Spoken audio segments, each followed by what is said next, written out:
Not having to choose between being a present minister and a present mother.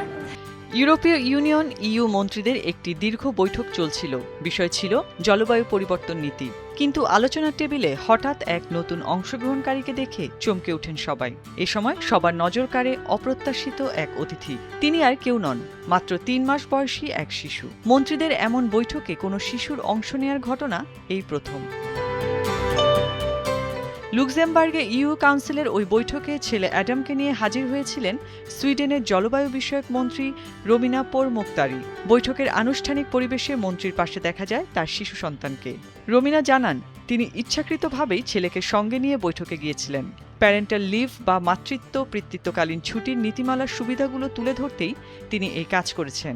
তিনি বোঝাতে চেয়েছেন, নারীদের কাজ এবং পারিবারিক দায়িত্বের মধ্যে কোনো একটিকে বেছে নিতে বাধ্য করা উচিত নয়।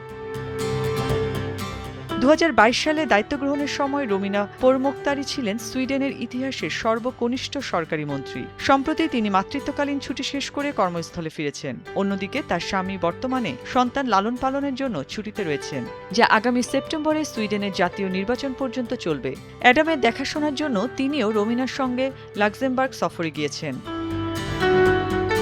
সুইডেনে বাবা মা দুজনে মিলে মোট প্রায় ১৬ মাসের সবেতন ছুটি পান। এর মধ্যে ৯০ দিন করে বাবা ও মায়ের জন্য আলাদাভাবে বরাদ্দ থাকে, যা একে অপরকে স্থানান্তর করা যায় না। কোনো বাবা মা যদি তার জন্য বরাদ্দ করা ছুটির অংশটি ব্যবহার না করেন, তবে সেই ছুটির দিনগুলো বাতিল হয়ে যায়। এই অস্থানান্তরযোগ্য ছুটিগুলোকে প্রায় ড্যাডম্যানস বলা হয়। মূলত বাবাদের সন্তানদের সঙ্গে বেশি সময় কাটাতে উৎসাহিত করতেই এই নিয়ম চালু করা হয়েছে। রাজনীতি ও মাতৃত্বের দায়িত্ব একসঙ্গে সামলানোর এই দৃশ্য সামাজিক যোগাযোগ মাধ্যমে ব্যাপক প্রশংসা কুড়িয়েছে।